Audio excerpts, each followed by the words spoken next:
الله وبركاته. بسم الله الرحمن الرحيم. الحمد لله رب العالمين، والصلاة والسلام على أشرف الأنبياء والمرسلين نبينا محمد وعلى آله وصحبه أجمعين. أما بعد،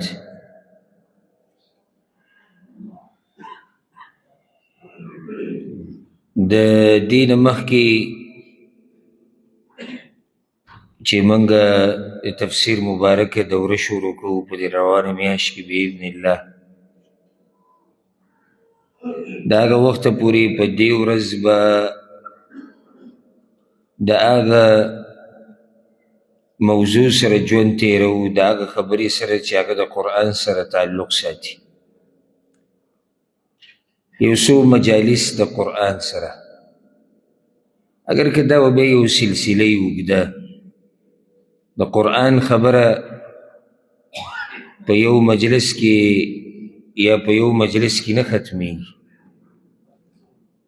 که سړی د ټول عمر قرآن له ورکړي نو بیا هم لږ دی، خو موږ به بیا هم څه نه څه کوشش هر وخت کوو چې د الله رب العزت په دې کلام باندې د هغه په دې خبرو باندې څه نه څه پوه شو. قرآن سره ژوند تېرول او دې له وخت ورکول په دې کې موږ ډېر وروسته یو، ډېر لږ وخت موږ د الله دې کتاب له ورکړی دی، او هغه له خوش قسمته دی چې څه نه څه وخت یې ورکړی دی. یعنې بعض بدبخته هغه دي چې هغوی د سره هفته پې تېره شي، میاشتې پې تېرې شي، هغوی قرآن له وخت نه یې ورکړی، او بیا دا تپوس کوي ځای په ځای ګرځي ولې داسې او ولې دغه. کوم کتاب چې الله رب العزت رالیږلی دی دپاره دی چې پای کې موږ سوچ وکړو، فکر وکړو، عمل پې وکړو، زموږ ژوند به ورسره ښایسته شي، د دنیا او د آخرت هغه موږ پرېښودی دی. د کتاب پرېښوده داسې نه وي چې لازم به سړی دا اعلان کوي چې ما د الله کتاب پرېښودی دی. دا خو غیر مسلمه دا خبره کوي، کافر دا وایي چې زه یې نه منم. او کله چې رسول صلی الله علیه وسلم د قیامت په ورځ به د الله په در کې شکایت کوي، وقال الرسول یا رب ان قوم اتخذوا هذا القرآن مهجورا، ای ربه زما قوم د دې قرآن نه هجرت کړی، د قرآن یې پرېښودی. نو په هغې کې هغه خلک کوم داخل دي چې قرآن باندې ایمان دی، دا مني چې د الله کتاب دی، خو عمل یې پرې نه دی کړی، تلاوت ولا نه کوي، سوچ او فکر پکې نه کوي، وخت ولا نه ورکوي، دې خلکو هم د قرآن نه هجرت کړی دی. نو اگر که دې ظاهره کې داسې نه وي چې ما قرآن پرېښودی او نه یې ویلی شي، په حیثیت د یو مسلمان څنګه دا خبره ته کوي؟ نه چې په دې خو سړی کافر کېږي، والعیاذ بالله. او زه قرآن منم، په قرآن زموږ ایمان دی، او دا زموږ آسماني کتاب دی، خو عالم یې نه نه دغه به راته نه وي. او دا زموږ چې آسماني کتاب دی، خو دې له زه وخت نه ورکوم، ځکه چې زه په مزدورۍ کې، په موبایلو کې، په خپل ژوند کې مصروف یم. دا هم د کتاب او د قرآن پرېښوده دي. اگر که دی په ژبه دا خبره نه کوي، خو حال یې دا وایي. نو د افسوس خبره دا ده چې موږ کې ډېر لږ خلک به وي چې هغوی به دې قرآن له وخت ورکوي او دې سره به وخت تېروي. لا د دې دغه پورې څه نه څه وخت به موږ ورکوو، دا سوشل میډیا او د موبایلو چې زور نه و کړی. اوس خو چېرته شاذ او نادر که یو بزرګ یو الله والی یو وخت ورکوي، څه ووایم؟ نو څومره وخت، مقصد د خبرې دی چې څومره موږ د قرآن سره وخت تېر کړو هغه لږ دی، څومره چې موږ وخت تېر کړو هغه لږ دی. خو دا یو څو مجالس په دې نیت سره چې الله راضي شي زموږ نه، او موږ د الله په دې کتاب لږ ډېر پوه شو. بعض آیتونه یا پوره آیت نه، خو په آیت کې یو جمله، یو خبره، هغه ما راجمع کړي چې انسان پکې سوچ وکړي نو ډېره لویه معنی پکې پرته ده، ډېرې لویې خبرې پکې پرتې دي چې موږ د هغې نه ناخبره یو یا کتې خبرې یو خو زموږ ته توجه نشته. او دا قرآن الله رالیږلی دې دپاره دی چې دې له ته وخت ورکړو په دې کې سوچ وکړي.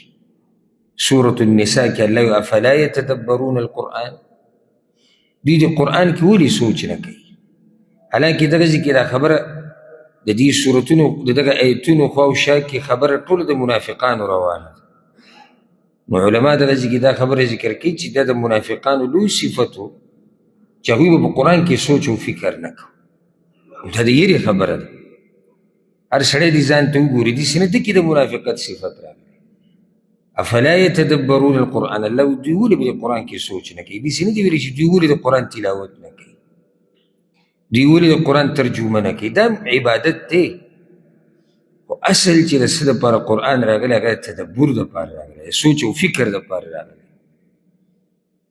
موږ کې هغه ښه سړی دی چې تلاوت یې ډېر کوي، سوچ او تدبر دا لا بیا بله مرحله ده. ځکه چې موږ کې کوم سړی د قرآن تلاوت ډېر کوي دا زموږ د زمانې بزرګ دی او زموږ د زمانې ښه سړی دی چې له قرآن تلاوت کوي، پوهېږي پرې نه خو تلاوت یې ډېر کوي.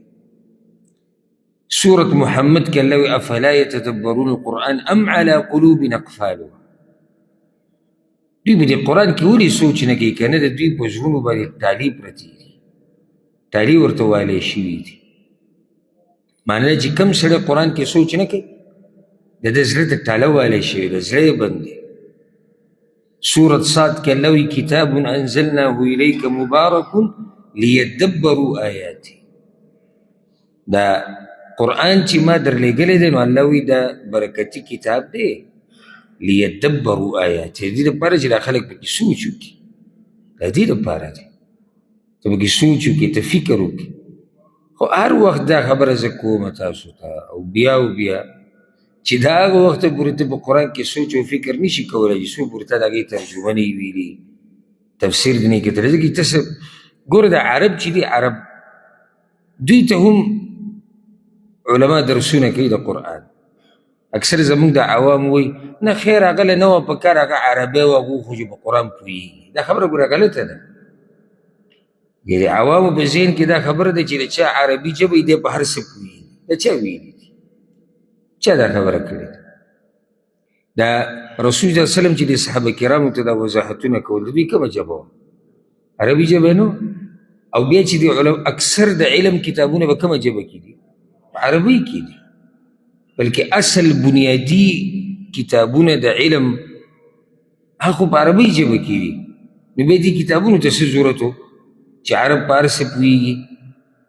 بیا دا درسونه ولې د دوی د علما کوي، د تفسیر درسونه او نور او نور، څه ضرورت دی؟ دی به وایي نه نو عربی و که نه نو هغو خو دا دین شو د هغوی په ژبه کې دی. دا په قرآن باندې پوهېده د دې لپاره صرف دا نه ده کافي چې عربي ژبه ده، د دې ځان له طریقه کار دی، دې له به وخت ورکړې، په دې کې به سوچ کې، په دې کې به فکر کې. خو عربو ته اسان دی، داسې به موږ ویلی شو. دا خبره اوس صحیح ده، عربو ته اسان دی. زموږ د عجمو مشکل دا دی که دی ډېر ووایي چې زه په قرآن کې سوچ او فکر کوم که نه، نو بغیر د ترجمې نه ته ماته ووایه ته پکې څنګه سوچ او فکر کوې؟ لکه ته اوس قرآن ته ناستې او دغه ایت یې مخې ته راغی کتاب انزلناه الیک مبارک لیدبروا آیاته، ته غواړې چې دې کې سوچ وکړي. ته څنګه سوچ کوې؟ ته پوهېږي نه. نو چې ته پوهه یې ترجمه باندې چې زما د عرب ماته څه وایي، اول خو ته ځان په دې پوهه کړه، بیا د هغې نه بعد پکې ته سوچ کوه ولې الله دا خبره موږ ته وکړه. او الله رب العزت چې دا خبره وکړه په دې کې به حکمت صحیح دا موږ د دې نه بعد خبره کوو. نو قرآن او دا دین ټول دین الله دې لپاره رالیږلی دی چې موږ پکې سوچ او فکر وکړو. الله رب العزت قرآن کې دا خبره ذکر کوي انظر کیف نصرف الآیات، وګورئ پیغمبره زه څنګه د قدرت دا نښې دوی ته ښیم. بیا مخکې وایي لعلهم یفقهون، د دې دپاره چې دوی پوه شي. دین چې الله رالیږلی دی که نه، او د خپل د قدرت دا نښې چې موږ ته ښوري دا ټولې د دې دپاره چې موږ پکې سوچ وکړو، موږ پوه شو. دا سرسری خبرې نه دي. ګینې منافقان به د رسول صلی الله علیه وسلم سره په مجلس کې ناست مسجد نبوي کې به د صحابه کرامو په منځ کې منافقان هم ناست ټولو به د رسول صلی الله علیه وسلم خبرې اورېدې. و دا ښکلې خبره ده ښه ځکه منافقان عربو که غیر عربو؟ عربو. عربي ژبه د هغوی هم ده او د صحابه کرام هم عرب دي او رسول صلی الله علیه وسلم خبرې په کومه ژبه کې کوي؟ په عربۍ کې. قرآن په کومه ژبه کې دی؟ په عربۍ کې. الله وی ومنهم من يستمع إليك، بعض د دې منافقانو نه تا ته ناستي ستا خبرې اوري. حتى إذا خرجوا من عندك، کله چې دوی ستا د خوا نه وځي، قالوا للذين أوتوا العلم ماذا قال آنفا، بیا چې کله دوی په لاره کې د دې مؤمنانو سره ملاو شي که نه چې هغوی پوهوي نو دوی دې تپوس کوي د دې پیغمبر اوس څه خبرې کولې؟ خیال هم دی که نه ژبه عربي ده که نه ده خو بیا پرې نه دي پوه شوي. صرف دا نه دی چې ما خبره واورېده ما واورېده او بس زه پرې پوه شوم، نه واورېده چې ته د زړه په غوږونو واورې. ځکه الله رب العزت مخکې دغه آیت کوي اولئک الذین طبع الله علی قلوبهم، الله د دوی په زړونو باندې مهر وهلی دی، زړونه یې بند دي. خبره دوی واورېده په غوږونو یې اورېدلې ده که نه ده؟ په دوی کې او په صحابه کرامو کې فرق دا دی چې صحابه کرامو پکې سوچ او فکر کړی، دوی پکې سوچ او فکر نه.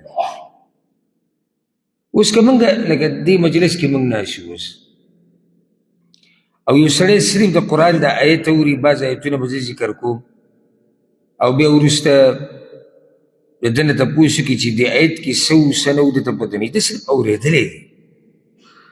او یو سړی ناست دی هغه اوري سره د سوچ او د فکر. رب العالمین دا قرآن را لېږلی د دې دپاره دی چې موږ پکې سوچ او فکر وکړو او دا د هغه وخته پورې نشي کېدی چې څو پورې ما او تا په قرآن ځان پوه کړی دی.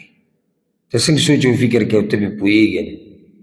لکه هسې ګوره عمر بن الخطاب رضی الله عنه د سورة الطور تلاوت کو په مانځه کې او دې آیت ته راورسېدو ان عذاب ربک لواقع.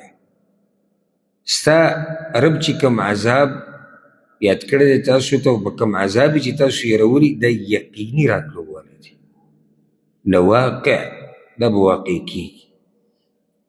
نو دومره یې وجړل چې د هغې د لاسه بیمار شو بیا به خلک تپوس دومره پې اثر وکړو. آخر څه خبره ده یعنې دا آیت خو موږ هم وایو او ترجمه موږ کې هم ډېرو له راځي چې ان عذاب ربک لواقع، یقینا ستا د رب عذاب هغه راتلونکی دی. نو دا یې ترجمه ده نو دا خو موږ له هم راځي او په دې کې هم عمر پوهېدو. څه وجه دی چې عمر رضی الله عنه بیمارېږي او بیا خلک تپوس له ځي؟ هغه دا چې صرف خبره د ترجمې نه ده، ما په دې خبره کې سوچ وکړي. یقینا ستا د رب عذاب راتلونکی دی. دې سره د سوچ خبره دا ده چې زه به د دې عذاب نه بچ شم او که نه. دا عذاب الله رب العزت چې ورکوي چا ته یې ورکوي؟ د سوچ خبره ده. د دې عذاب نه د بچ کېدو اسباب څه دي؟ لاره څه ده چې زه دې ځان بچ کړم؟ دا د سوچ خبره ده، صرف خبره د ترجمې نه ده چې ان عذاب ربک لواقع. ګینې دا آیت موږ هم وایو، موږ هم په ترجمه پوهېږو خو په موږ هغه اثر نه کوي کوم چې په عمر باندې کوي رضی الله عنه، ځکه چې هغه پکې سوچ کړی دی ان عذاب ربک لواقع. لکه جبیر بن مطعم رضی الله عنه وایي هغه وایي زه رالم نو رسول الله صلی الله علیه وسلم د ماښام لمونځ کوم او په هغې کې سورة الطور وایي او سورة الطور کې دغه آیتونه وایي ام خلقوا من غیر شیء ام هم الخالقون. دا مشرکان هسې داسې پیدا شوي دي که نه دوی په خپله ځانونه پیدا کړي دي؟ دوی چې الله نه مني الله وایي دوی چا پیدا کړي دي؟ سوال دی ته چا پیدا کړی چې تا الله نه مني؟ ته چا په خپله پیدا شوی دي هسې که نه بل څوک شته چې تا پیدا کوي؟ که نه ته په خپل ځان پیدا کوې؟ ام خلقوا السماوات والارض، که نه دا ځمکه او اسمانونه دوی پیدا کړي دي؟ ام عندهم خزائن ربک، که نه د دوی سره خزانې د الله دي چې دوی دومره په تکبر کې دي او د دې هر څه باندې د دوی مشرتیا ده. هغه وایي کاد قلبي ان یطیر، نږدې و چې زما دا زړه الوتی وی ورسې دې ایتونو سره، داسې خواږه راباندې دا ایتونه ولګېدو او داسې دا خبرې په ما خوږې ولګېدې، وی نږدې و چې زما د زړه د دې سره الوتی وی. دا ایتونه خو موږ هم اورو خو زموږ خو زړه د دې سره وانلوتو، موږ ته خو هغه احساس ونه شو کوم چې جبیر رضی الله عنه ته وشو، و چې دا و چې هغه پکې سوچ او فکر کړه. نو قرآن دا کتاب د تدبر دی، دا د سوچ او د فکر دی، دا داسې آیات نه دي چې بس موږ ولوستو او قصه ختمه شوه. او دا هم نه دی چې یو مرحله کې به پکې سوچ کې، بس هر ځل چې ته په قرآن کې سوچ کې که نه نو نوي نوي څه به زده کې او په ایمان کې به دې اضافه راځي. موږ الحمدلله هر کال د قرآن دوره کوو، تفسیر کوو، او بیا په دې عام ورځو کې روان درسونه د تفسیر. و هر کال چې موږ د قرآن د دوره شروع کوو لکه موږ چې اول پیر متناسب شو. دا کمال د الله په کلام کې دی، هر ځل چې ته دا خبرې اورې نو ته نوي څه زده کوې، ایمان دې ورسره ډېرېږي.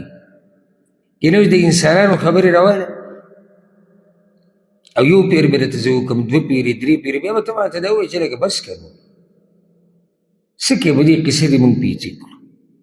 خو یو قصه دې راغستې ده په مخه یې کې او په مخه یې کې، خو کله چې خبرې د الله او د الله د رسول صلی الله علیه وسلم نو څومره چې پکې سوچ او فکر کوې او څومره یې اورې نو د هغې خوند ډېرېږي. ولې ځکه چې دا وحی ده،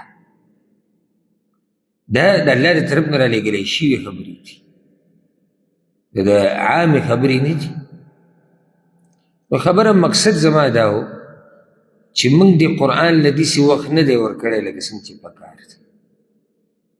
په دې کې موږ ډېره کوتاهي کړې ده او زموږ د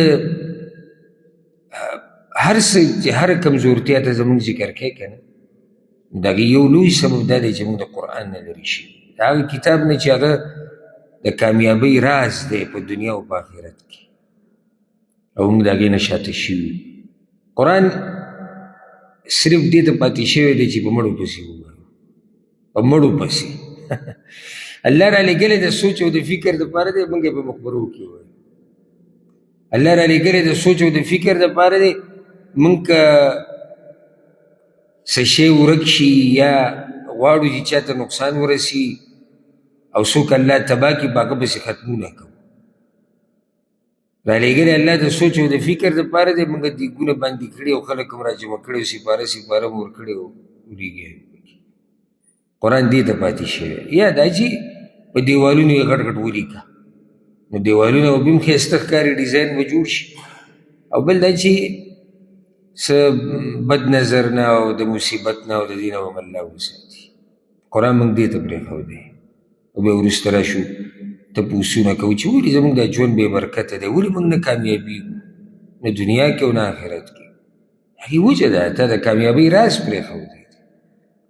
قرآن د سینې سره لګول پکار دي چې هر وخت ته دې له وخت ورکړې، هر وخت.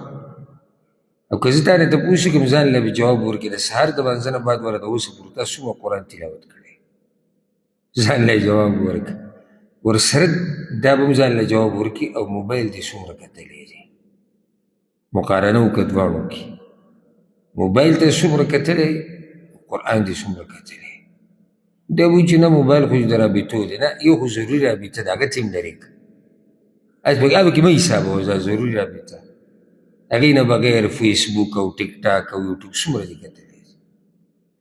وخت په وخت موږ واټساپ کولاو چې نوی میسیج خو نه یې راغلی، لکه دا میسیج چې کومې د الله د راغلي دې سره به څه کوو، دا به څوک ګوري، د دې به څوک ترجمه کوي، دا به موږ څوک به پوه کوي او څنګه به پوهېږي. نو موږ په خپله هغه پښتانه متل کې وي چا وي په خپله وي ګیله سره د بله. موږ چې څومره مشاته یو دین او دنیا کې د هغې غټه وجه موږ یو، بل څوک نه دی. موږ یو، موږ هغه څه پرېښودي دي چې په څه باندې انسان ترقي کوي. ترقي په هغه خبرو باندې کېږي چې هغه د اسمان نه راغلي دي. کله د هغې سره ځان وتړو که نه، نو حدیث کې راځي چې قرآن دا یو د دې سي مثال لکه یو پړی الله راکوز کړی دی دنیا ته، یو طرف یې د الله په لاس کې دی، بل طرف یې دنیا کې دی.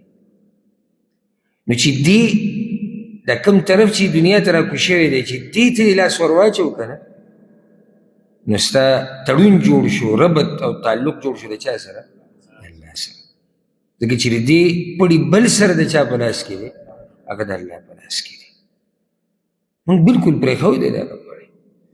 بله ده چې کله یو پړی زوړني د برې نه راغلی او تا نیولی او دا پړی ته پرېږدي څه کېږي؟ راولېږي به که نه، چې راولېږي د بلا تیر دې ماتېږي. چې موږ هغه پړی پرېښودی چې کوم پړی هغه د نجات او د کامیابۍ دی، لکه یو ځي کې اور لګېدلی دی، یو ځي کې اوبه دي، ته پکې غرق کېږي، ډوبېږي، او یو پړی راکښته شوی دی. د کامیابۍ لار په دغه ټیم کې هغه څه ده؟ هغه دغه پړی نیولي. دقیق مثال دی. که دا قرآن دې راونیو که نه، په دې دې صحیح عمل وکړو، په دې دې ځان پوه کړو، نو تا د هغه اور نه، تا د هغه اوبو نه، تا د هغه مصیبتونو نه، تا د هغه هر څه نه ځان بچ کړو چې ته پکې راګیر وې. خو چې دغه دې راونیو دغه پړی او دغه کتاب د الله دې راونیو او منګولې دې په ونه لګولې، ته پاتې شوې په هر هغه سخته کې چې ستا ګیر چاپېره دي.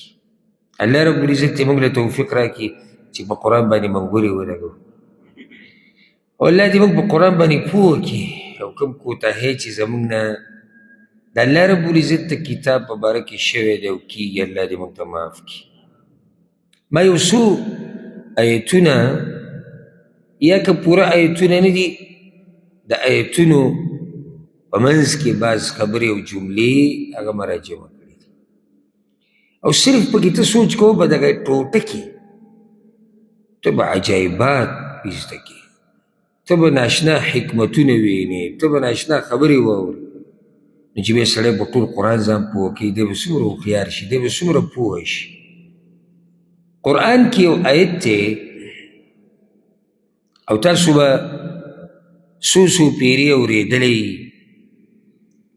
او یاد به یې ډېرو خلکو ته. الله وایي إذا أراد شيئا أن يقول له كن فيكون. کله چې الله رب العزت یو کار کول غواړي، اراده یې د یو شي د کولو، صرف ورته وایي شا. اذا اراد شیئا یقول له کن. کن په عربۍ کې مطلب دی شا، فیکون نو هغه شي. څه دا نه چې کم آیت ووایم یا د آیت څه برخه ووایم هغه موږ د هر طرف نه ورته سوچ کوو حل کوي، دا خو ډېرې اوږدې خبرې دي. زه به درته صرف داسې یو حکمت دوه فایده نیمه به درته ذکر کوم. اذا اراد شیئا ان یقول له کن فیکون. کله چې الله رب العزت یو کار کول غواړي هغې ته وایي شی وشي. زما او ستا دپاره دلته فایده هغه دا ده، دا طاقت زما او ستا نه دی. اول خو دا خبره یاده کړه، اول دا خبره یاده کړه چې زما او ستا دا صفت نه دی چې موږ څه کول غواړو هغه دې وشي. نه، وجه څه ده؟ زما او ستا اراده او مشیت د الله د ارادې او د مشیت لاندې دی. الا ان یشاء الله، قرآن کې الله وما تشاؤون الا ان یشاء الله. نو دا خبره یاده کړه، ما او تا چې څه غواړو که نه، ما او تا چې څه غواړو دغه زموږ اراده ده، خو زموږ دا اراده محتاج ده د الله ارادې ته. نو یو خو دې کې زما او ستا کمزورتیا راښکاره شو چې ډېرې ګټې ګټې مه ووایه.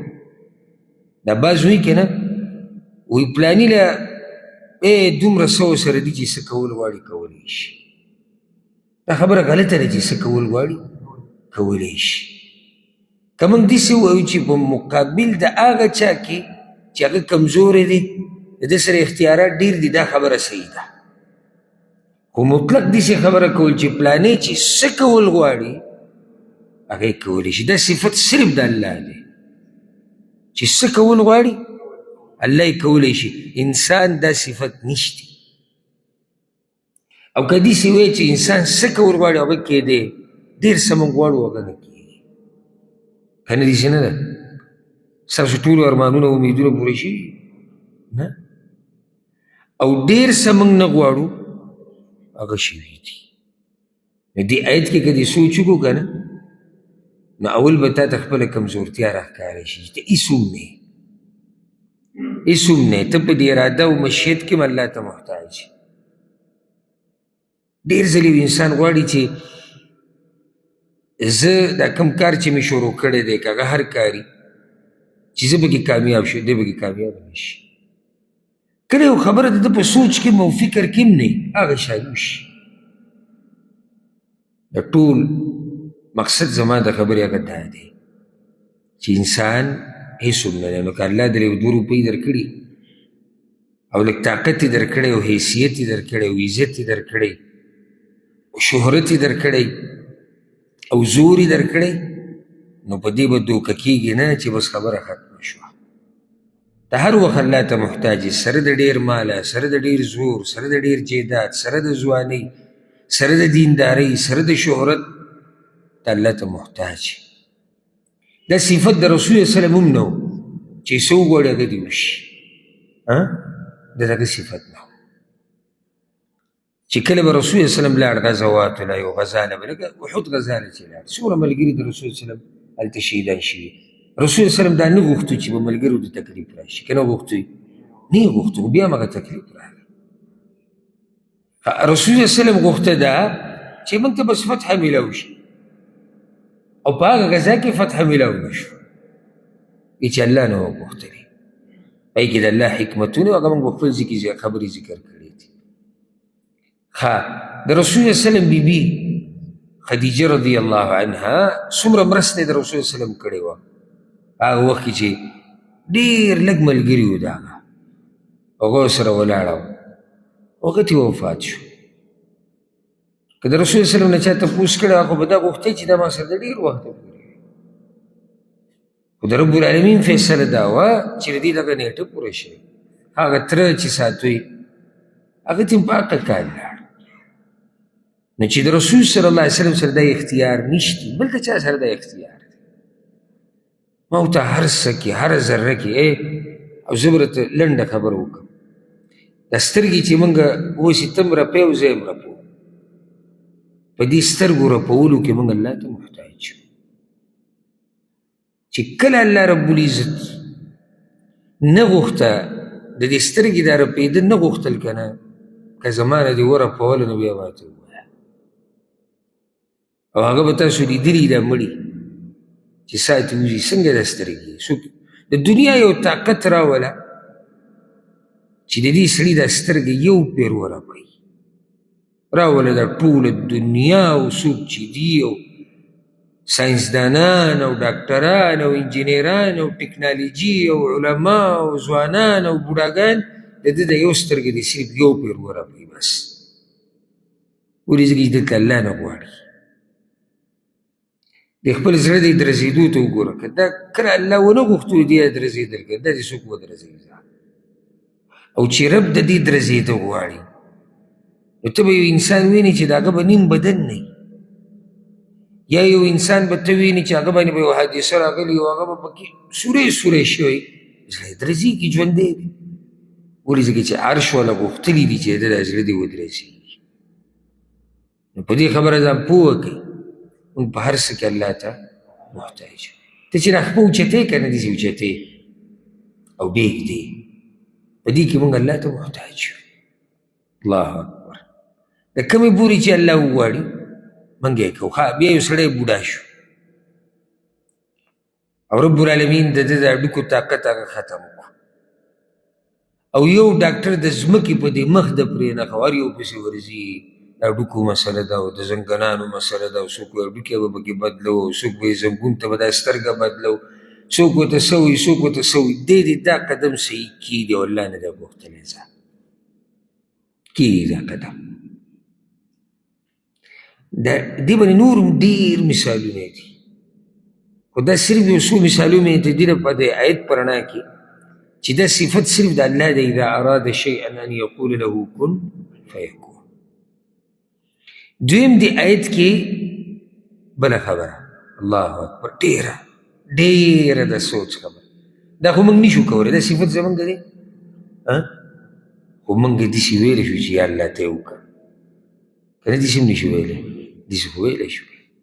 صحیح دی، دا صفت زموږ نه دی، خو زموږ د رب دی. ګوره دا صفت زموږ نه دی، خو دا هغه چا دی د چا چې موږ بندګي کوو، نو هغه ته یې ووایه که نه به یې درې وکړي. دا هغه سوچ او فکر دی په قرآن کې. چېرته دې سوچ او فکر دې کړی دی؟ دا صفت د الله دی چې هغه وغواړي چې یو شی وشي کېږي، په یو امر باندې هر څه کېږي. زما خو دا صفت نه دی، صحیح شو، نو ستا خو دا صفت نه دی، نو ستا د رب خو دی که نه، نو هغه ته ووایه که نه، ستا د رب خو دی که نه. دی نا امیده ناست دی او یاره بس ما ته پلانې مرض دی او زموږ هغه پلاني ته پلانې مسله ده او زما ژوند داسې ده او زما ژوند دغه دی او زه چې څه وغواړم هغه نه کېږي.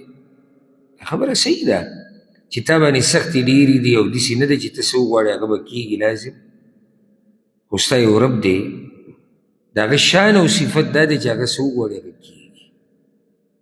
نو ته هغه ته فریاد وکړه، ته هغه ته لاسونه اوچت که وجاړه، ویا الله ماله دا کار وکړه، یا الله دا راله راکړه، یا الله دا رانه لرې کړه، هغه الله ته یې ووایه که نه. نو دا څومره د فایدې خبره که موږ پکې سوچ وکړو. که زموږ دا صفت نه دی او زموږ د رب خو دی که نه، مشکل دا دی چې موږ هغه رب ته نه وایو. ډېر لږ خلک به ته ویني چې هغوی دعاګانې غواړي. زه د عادتي دعاګانې نه وایم، داسې ده لږ ساعت له لاس نیوه بیا مخ له راچول. هغه دعا چې هغه د زړه نه وي، الله ته وژاړي، ته الله ته فریاد او د الله د در نه سوا زموږ بل در نشته چې هلته ورشو فریاد. او که د الله د در نه ته واپس شو، ته ځې چېرته؟ هېڅ چېرته نه شي. ځکه بعضو علماو دې کې یو قصه ذکر کړې ده د پوهې لپاره. لکه یو مور راولګي خپل بچی ویې ټکوي او د کور نه یې وشړي. اکثر دا میندې داسې کوي، ځه وځه د کور. نو هغه چې دا بچی وي د کور نه وشو،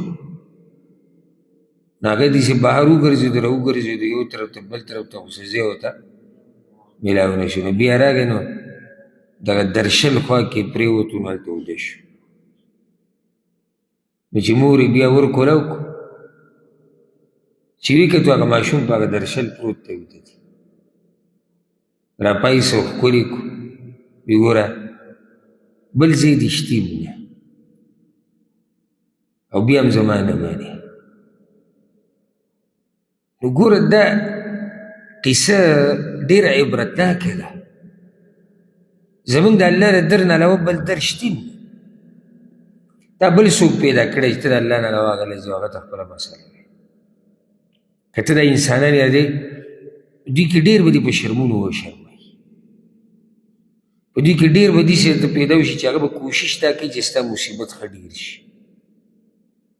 او دا ټول اوس ته دا نه یم چې دوی کې ډېر، او دا ټول چې راجمع شي د هغه وخته پورې تا نه سخته نشي لرې کولی چې څو پورې الله نه یې غوښتلي. او دا ټول چې راجمع شي لکه حدیث کې چې ټول امت راجمع شي او تا سره څه ښېګړه کول غواړي، د هغه وخته پورې تا ته څه فایده نشي در رسولی چې څو پورې الله نه یې غوښتلي. نو بیا ولې د الله د در نه مه راولې؟ ولې هغه در له نه سي؟ ولې د هغه د در دروازه نه ټکې؟ او هغه دی اذا اراد شیئا ان یقول له کن فیکون. که موږ دا صفت نه لرو، زموږ رب یې لري.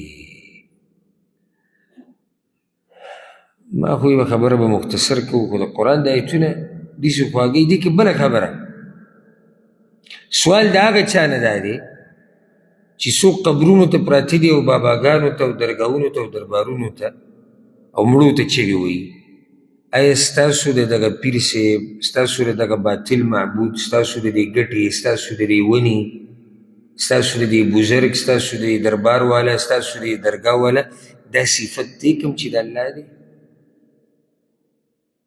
دوی به وایي چې نه، مخامخ خو ته نه شي ویلی چې او دغه بلکل د الله په شان دی. تا ته به څه وایي چې نه.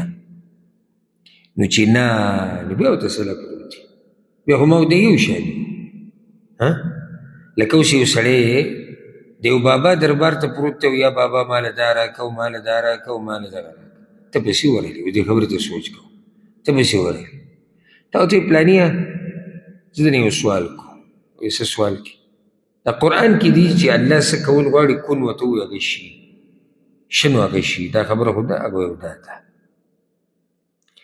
دا صفت د دې بابا هم دی راته چې ورته پروت وي؟ نو دی وایي نه ده خو دا صفت نه دی. نو چې د ده دا صفت نه دی نو قمقله بیا ته ته څه کوې؟ بیا خو موږ ته یو شان یو او دی زموږ په شان دی، موږ ټول یو شان شو. ته چې ده ته وایې چې ماله پلانې شی راکه او ته وایې د ده دا صفت نه دی چې څه وغواړي هغه کولی شي، نو بیا ته دته څه له پروت دی؟ دا اوس څومره کم عقل دی؟ زه د ده نه زیات کم عقل ته څوک لیدلی؟ داسې یعنې زه نور صفات نه ذکر کوم، داسې چاته پروت دی چې هغه هم مخلوق دی او دی هم مخلوق دی. نو مخلوق پروت دی چاته؟ مخلوق ته. عجایباتو کې دا راځي، مخلوق لګیا دی د مخلوق بندګي کوي. او الله رب العزت دا دین را لېږلی دی دپاره دی چې موږ د بندګانو د بندګۍ نه راوځو او د بندګانو د رب بندګي وکړو. نو دا هم په دې آیت کې دننه دي. قرآن کې یو څو ځایونو کې الله رب العزت دا خبره کړې ده لم یلبثو الا ساعه، په بل ځای کې ما لبثو غیر ساعه. قیامت په ورځ به دا مجرمان نه دي، دې کې سوچ کوئ.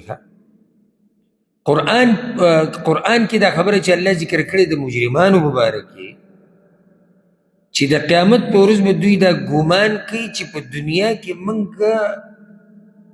څه معمولي ساعت تېر کړی دی. نو دا شپېته اویا اتیا کاله ورته څه ښکاري؟ معمولي ساعت، یو وخت د زمانې مختصر. دا شپېته اویا اتیا کاله چې زه یم دا زه د خپل امت قصه کوم، زموږ د امتیان چې دي، زموږ د دې امت دا کم خلق چې دي د دوی عمرونه دغه کې دي که نه. اوس که ته د نوح علیه السلام د امت خبره کې او کې عام عمرونه 1000 کاله 900 800 1500 د هغوی هغه مجرمانو ته د دنیا دا ژوند څه ښکاري به؟ یو ساعت. نو زه تا ته دا وایم اوس دې کې یو سړی به چې ما ته څه وایي، تا ولې دا خبره ما ته وکړه؟ هغه دنیا چې هغه معمولي ساعت دی د آخرت په مقابله کې، ولې موږ دغه دنیا پورې دومره نښتي یو چې دغه معمولي ساعت دپاره د همیشه ژوند تباه کوو؟ پوه نه شوې ما خبره. دا دنیا چې دې مجرم لویه منډه او زور او شور او سهار ماښام یو کړي وو د شپېته اویا کالو لپاره، نن سبا شپېته اویا ته هم څوک نه رسي. اکثر د 50 او 40 کې قصې ختمه شي. د دې لږ وخت دپاره چې بیا په آخرت کې سړی چغې وایي چې ما خو په دنیا کې معمولي وخت تېر کړی دی، ارمان چې ما د دې همیشه ژوند دپاره پکې څه کړی. نو په دنیا کې که تا ته چا ویلی وی چې دا وخت لږ دی، تا خو د مرۍ نه نیوو، تا خو د مرۍ نه نیوو، تا خو د نوسو د کړوسو خبرې کولې، ته هلته کله منله. دغه مجرم ته که ته په آخرت کې ووایي چې تا هلته کله منله، دا خو تا اوس ومنله.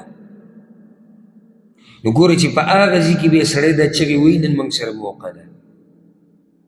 زموږ دا ژوند دا د آخرت په مقابله کې مختصر د زمانې څه برخه ده، ډېره معمولي برخه د زمانې زما او ستا په نصیب ده. په دې کې هغه څه وکړه چې د قیامت په ورځ بیا ارمانونه نه کې او بیا چغې نه وایي. تا ته څوک دا نه وایي چې دنیا مه کوه، ته چا دنیا نه منع کړې، طبیعت خراب نه کړي. داسې نه تاسو کې څوک خفه شي چې دا خو جو مونږه د مزدورۍ نه او د دنیا نه او د جایدادونو ته چا نه یې منع کړی، خو دومره وکړه چې د دې دغه سره مناسب وي، د دې لږ وخت سره. دا زما مقصد دی. که خیال هم کړی کله چې سړی رو جماعتې ته کښېني، دا د داسې مثال بیانوم که په دې پوه نه شو نو بیا دې الله پوه وکړه. کله موږ رو جماعتې ته کښېنو او رو جماعتې ته ناست دوه کسان دي، او چې کله دې یو وکتو چې یاره دا پلانې شی دومره دا خو یو نوڼۍ ده یو نومي که نه. کله سړی داسې وږی شوی وي، سړی وایي چې بس دا هر څه جو به زه یو نوڼۍ کوم، خصوصا دا اولنۍ ورځ د رمضان چې دا دویمه ورځ دې کې دا چغې چغارې او جګړې او دا پکې ډېرې، پلانې شی راوړه او پلانې راوړه او پلانې راوړه او دا دسترخوان یې ډک کړی. بیا چې کله اذان وشي د هغې نه دی چې ته څو نوڼۍ والي او هر څه پاتې شي. نو په دې مثال پوه شوې؟ په کار دله دا وه چې څومره ضرورت و دومره راپورته یې. څه ضرورت و دې حرس ته چې د یوې پکوړې په ځای باندې تا 20 ایښودي دي، د 2 په ځای دې 10 راوړي دي. یو ډوډۍ دې پوره نه شو خوړی او تا راوړي 4 ډوډۍ دي. زمونږ دا ژوند دقه شان تېرول پکار دي چې څومره د دې ژوند سره او د دې ژوند دپاره د دنیا منډه مناسب ده، دومره وهل پکار دي چې بس د دې ساه وتو پورې زمونږ دا ژوند رواني، زمونږ ګزاره او رواني ما ویلې ده. یو روان دامي چې یو سړی وایي چې بس د دې ټول کلي نه راتاو شوې، دی مو چې زما ژوند روان، نه نه نه وایي نه موږ خو بس دقه وایو چې دې مرګه پورې سړی ورسي نو به پوره کلي څه کېده. دی مو وایي زه غواړم چې دا ژوند صحیح بس مرګه پورې ورسي، او لاس یې تاو کړي د څه نه دي پوره کلي نه، که کوم ځای کې ټوټه راښکاره کېږي یو یار ځان وجني، ځان قرضدارۍ کوي، ځان هر څه کوي، خو اوی دومره بیا چې سره میلاو شو دی چې وکم بیا د دغه بحث کوي د دنیا سپکاوی چې دی کوم بیاني فاني دنیا ده. کله به ته دومره متاثره شي د د نصیحت نه چې تا ته به ځان کمزوری ښکاره شي چې دا زموږ د ایمانونه خو ډېر کمزوري دي. ایمان خو نن څه د بزرګ سره میلاو شوی، دې بزرګ د نهرتوب نه او د ده د حرس نه خبرې شوې نو ته به حیران شي. ښه ښایسته ژوند روان دی، ګزاره کېږي، د ځان ته مرۍ نه نیولی او بیا چې ورسره کوې فاني دنیا ده او څوک پکې پاتې شوی نه دی، نو څوک پکې پاتې شوی نه دی، ته د خپل حال ته وګوره. ما لبثو غیر ساعه، منګه ژوند نه دی تېر کړی مګر معمولي د زمانې څه حصه وه. نو دا معمولي حصه نن داسې تېره که چې بیا د قیامت په ورځ فریادونه نه کوې، د قیامت په ورځ بیا چغې نه وایې، د معمولي حصه داسې تېره که. لږ ژوند اوله دومره، اوس خو ژوند دومره تیز روان دی، دومره تیز، قسم مې دی په الله چې سړی ورته حیران شي. سړی سوچ کوي که نه چې دا د 2-3 کالو خبره به او ته به یې چې پرون شوې ده هغه 2-3 کاله وشو. هسې نږدې که راته زه رعایت کوم کرونا دا وبا چې راغلې وه، یاره زما ذهن کې خو د هر څه داسې دي لکه پرون چې شي. تاسو ته دا پته شته د هغې 6 کاله وشو؟ څو کاله وشو؟ الله اکبر، 6 کاله ګوره، لوی ژوند دی، لوی ژوند، او بلکل داسې ښکاري لکه پرونی قصه چې ده. پلانې پکې مړ شو، حکومتونو پابندي ولګوله، هلته دا شو، جازونه بند دی، لکه پرون قصې کېدې. 6 کاله راته تېر شو، 6 کاله شو، او دا ژوند داسې روان دی. نو د دې ژوند دپاره او یو څو ورځې بعد ګوره، یو څو ورځې بعد، ډېر وخت نه دی، یو څو ورځې بعد یا زما خبر دی یا ستا خبر د مرګ دی. یو څو ورځې بعد د سترګو د رب په اندازه کې زما دا خبره به په یو ځای کې بیا رایادې شي. ګوره یا زما اعلان دی یا ستا دی. خو د یو به کېږي دې نږدې ورته به دی چې اوس کلونه میاشتو ته وړېدلي دي او میاشتې هفتو ته وړېدلي دي او هفتې ورځو ته ورځې ګنټې ته او ګنټه منټونو ته او منټ سیکنډ ته هر څه داسې روان دي چې ته به حیران شي. هسې که زه تا نه تپوس وکړم ته چې سهار راپاڅېدلی د اوسه پورې تا څه کارونه کړي دي؟ هېڅ هم موږ نه دي کړي. زیات نه زیات به یو سړی یو کار ذکر کړي. زه خو هلته تللی وم اوس وخت داسې روان دی. یعنې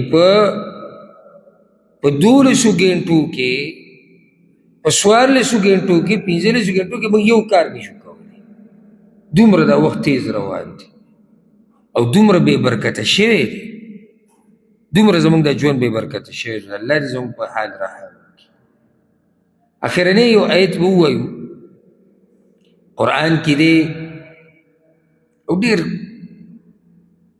داسې آیت دی که سوچ دې پکې وکړو که نه یو لویه فایدهمنه خبره پکې پرته ده. الله قرآن کې د مجرمانو مباره کې دا وایي ویحسبون انهم مهتدون، او دوی دا ګمان کوي چې دوی په نیغه لار روان دي. ما ته به یو سړی وایي چې اوس دې کې څه دي؟ خو مجرمان ګمان کوي نو کوي دي که زما دا خبره یاده کوي. د ټولو نه لوی عذاب کله چې موږ دا عذاب ټکی ووایو که نه نو زموږ ذهن ته ډایرکټ څه راځي؟ نه دنیا کې عذاب نه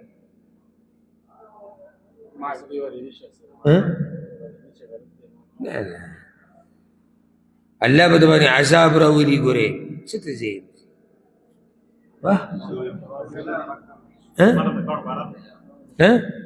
بارک الله فیک.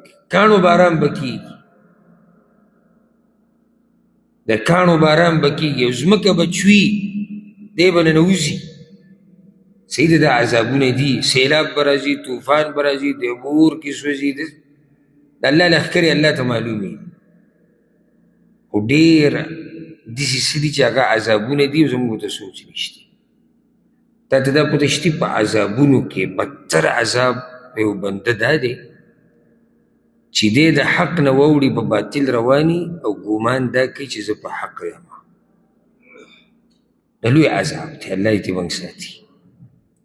ولې ورته ما لوی عذاب وایي؟ څوک به وضاحت وکړي؟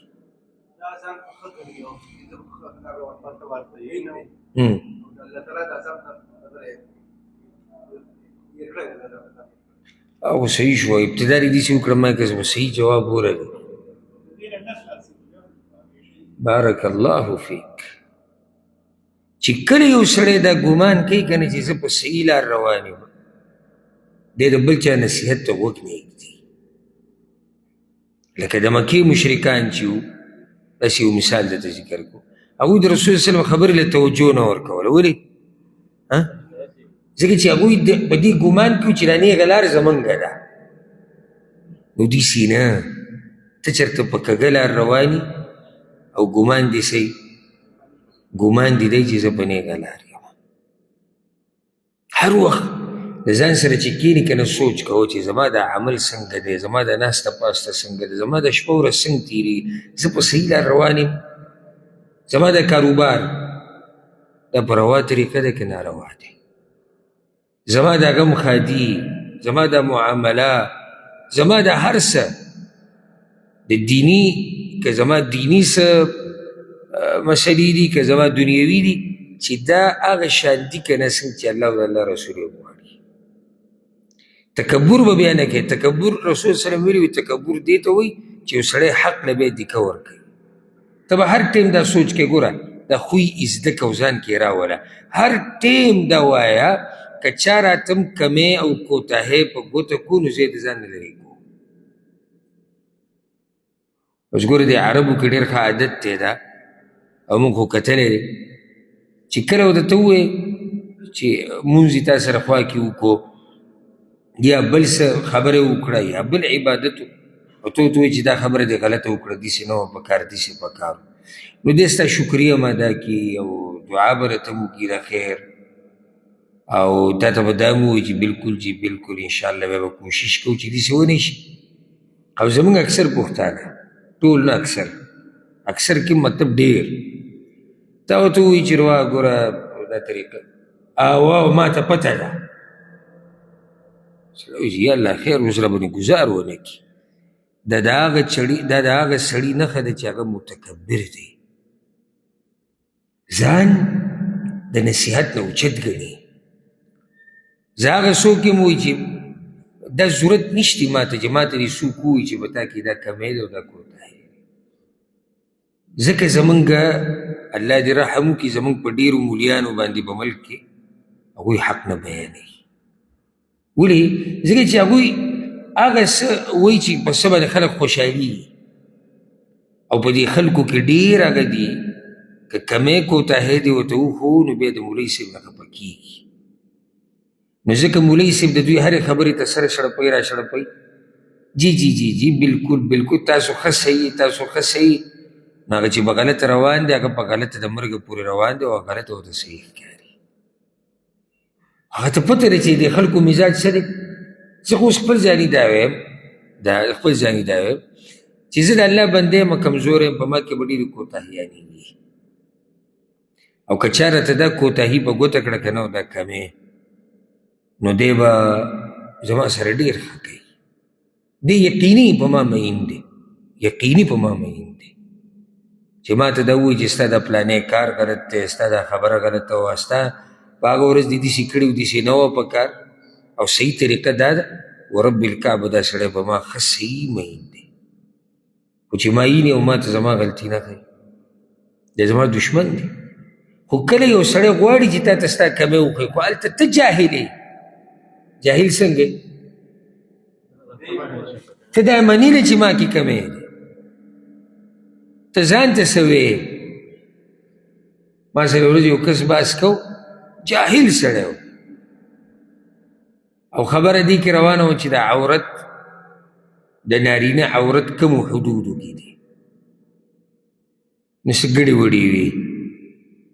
نو بیا ما ته وایي ما دا خبره دې غلطه ده ته چې کمه کې مسله داسې نه ده. نو ما ته وایي دا زه چې دا عورت ټکی وایم خو پوهه یم که نه. نو ما عورت کوم داسې غټ ټکی دی ده ته دا ښکارېده چې ګورې چې عورت بس. نو زه خو لوی عالم یم بیا خو پاتې څه شو. د داسې سړي اصلاح کول ډېر ګران دي الا دا چې الله یې وغواړي. ځکه چې هغه په زړه کې دا اچولې ده چې زه پوره یم او خپله غلطه ورته صحیح ښکاري، دی په لوی عذاب کې اخته دی. ګورې نو داسې نه چې چا کې د مجرمانو دا صفت پروت وي. الله وایي ویحسبون انهم مهتدون او هغوی به ګمان کو چې موږ په نیغه لار روان یو. ځکه چې بیا ورپسې روانې او به یې کې به دله مرګ راشي. انشاءالله دا روانې څو هفتې چې دي په هغې کې هم انشاءالله دا یو څو نشسته به نور د قرآن سره لو دا یو سلسله ده چې کله مو وخت میلاوېدو موږ به انشاءالله د قرآن سره د قرآن په سوچ او فکر کې یو څو خبرې کوو. الله رب العزت دې موږ په قرآن باندې پوه کړي. الله دې موږ ته باطل وښیي او بیا دې الله موږ له طاقت راکړي چې د باطل نه ځان لرې وساتو.